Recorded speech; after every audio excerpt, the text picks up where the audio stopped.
The SA Institute for Responsive and Accountable Governance, a not-for-profit company, is remembering the slain Babita Deokaran.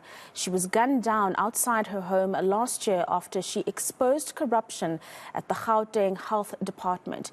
The organization has described Deokaran as a courageous and ethical woman, and it says whistleblowers should be protected as they play an important role in fighting corruption. For more on this, we are joined by the organization's chairperson, Tseliso Thipanyane. Thank you very much for your time this afternoon.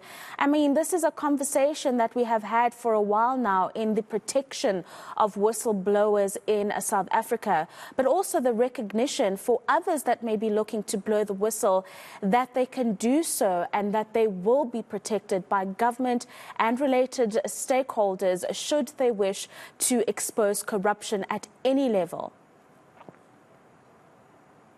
Thank you. Good afternoon. Yes, today is actually a very important day.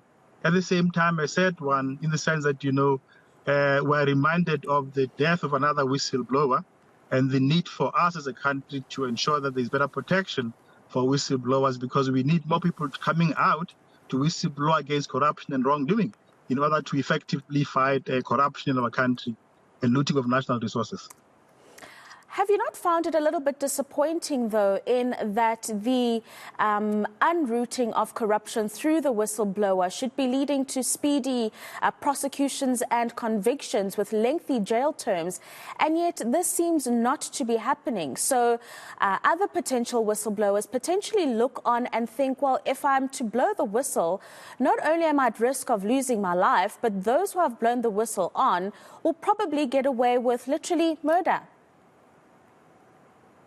Yes, and that's why, we're celebrating this day today to raise awareness amongst all South Africans that we need to stand up and ensure that there's a better protection regime for whistleblowers, there's better support for them, and also to encourage more South Africans to come out, because it's the only way in which we could fight corruption and wrongdoing in our country. It is said that, evil spreads when good people do nothing.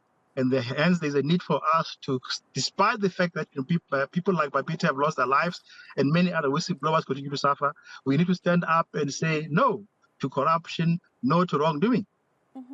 As an organization, Mr. Thipanyane, you're having conversations with government and related stakeholders around frameworks and establishments that could be put together to create this safe environment that we're speaking about for whistleblowers in the country.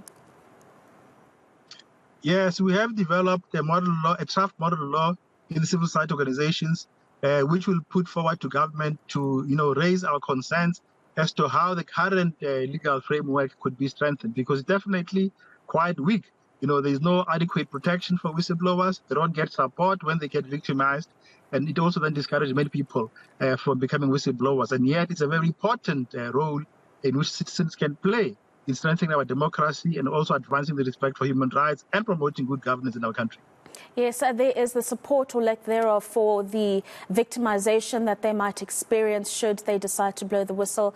But also we have to understand, Mr. Thipanyane, is that there are grave financial implications for those who choose to speak out against corruption. Is that framework that you just described also going to be looking into that component? Yes, there should be financial support for whistleblowers, and they should not be victimized. And if they suffer victimization, there must be a fund which will protect them. So as we speak now, most whistleblowers, for example, like Martha from PRASA, they have to fight their own victimization through courts and pay huge legal fees just trying to fight for justice. This is completely unacceptable. And that's why we want the law to be changed. And we appreciate the call by the Minister of Justice this morning that they are looking into this matter and they're working towards strengthening the law, the current legal framework. So we're really urging South Africans to come out and support this initiative so that Babita's death is not in vain, as well as the suffering of many other whistleblowers is not in vain.